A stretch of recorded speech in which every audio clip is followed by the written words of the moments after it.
Hi guys, in today's video we are going to learn how to balance equation and also understand the basis of why is it important to balance equations. So we will start with the law of conservation of mass.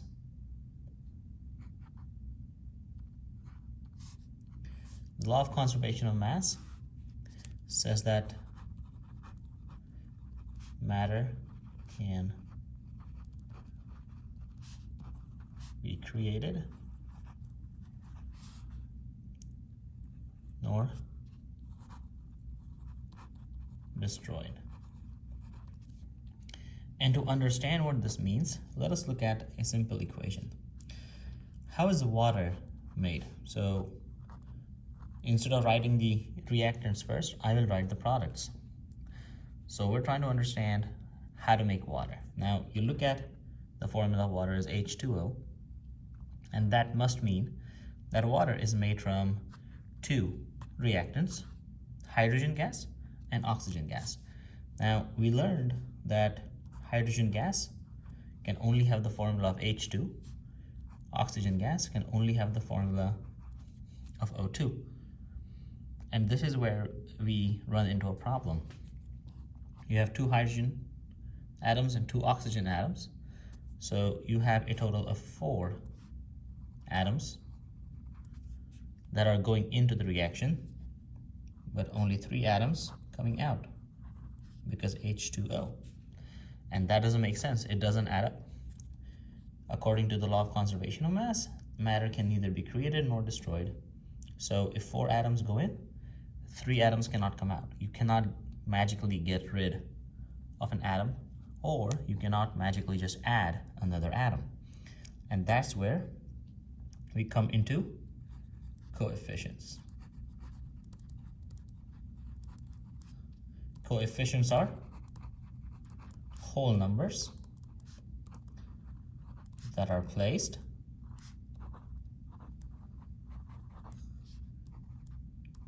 before the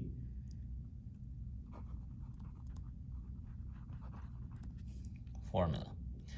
And the way this works is you really just have to see how many coefficients you will have to add in front of each. I start with my first element, which in this case is hydrogen. I have 2 H's on the left side,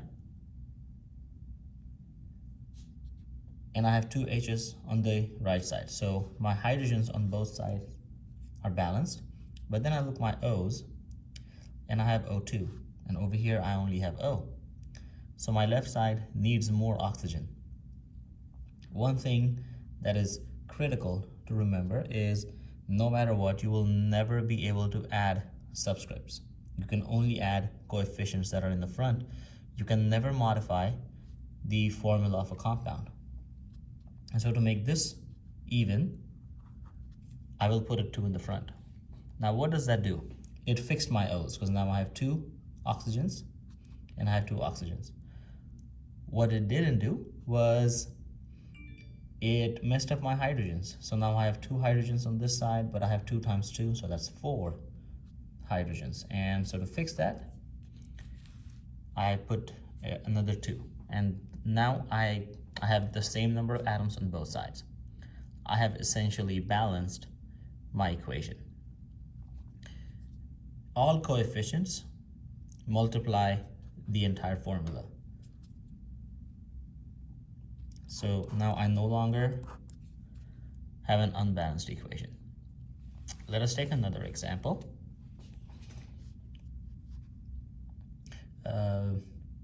Let's take sodium chloride and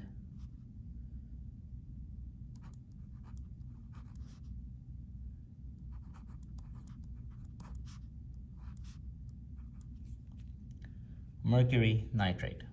So you have sodium chloride and mercury nitrate.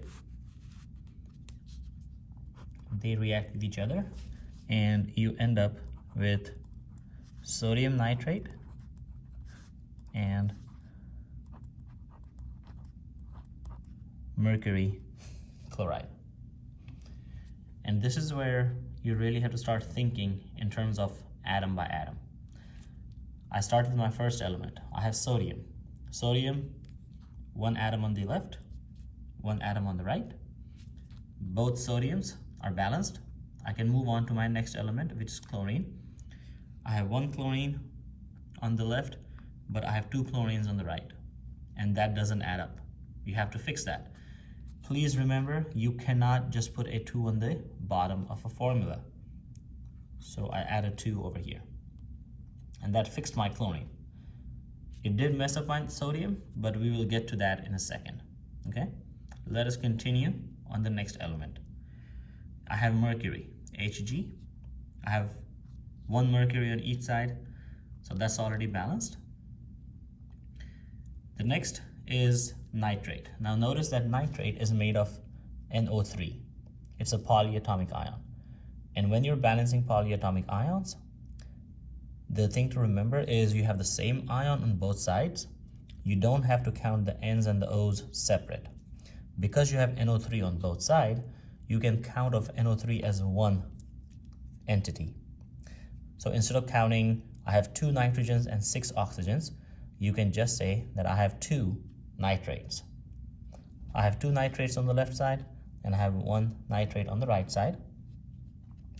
And to fix that, I can put a 2 on the other side. I have 2 nitrates now, 2 nitrates on this side. Nitrates are fixed. Notice what that also did. We had talked about how while balancing our chlorines, we had messed up our sodiums. But now, because of the nitrate, the sodiums got fixed as well. And so, while you're balancing equations, it is important to remember that you go element by element and that you don't mess with an element until you're done with the whole equation. Like, we didn't mess with the sodium until we reached the end.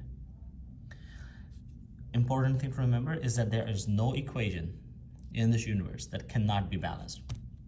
So if you look at an equation and you're adding numbers left and right, and no matter what, there's one element that's not balancing, 99.9% of the time, there is a mistake in a formula.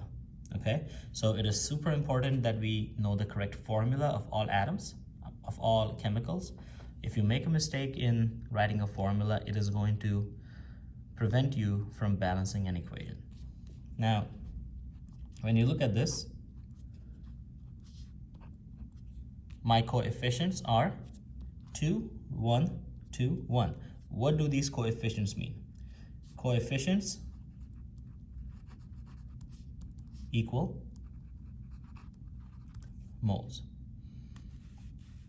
And that means that to summarize this equation, I can say 2 moles of sodium chloride react with 1 mole of mercury nitrate to make or to yield 2 moles of sodium nitrate and 1 mole of mercury chloride.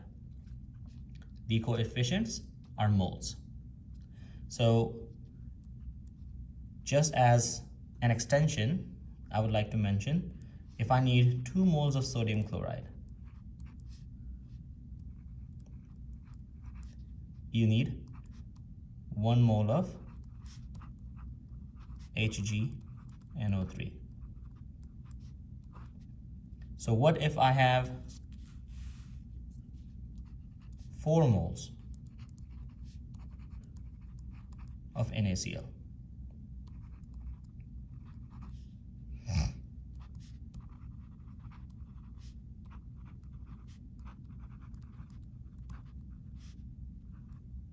And here's my question to you.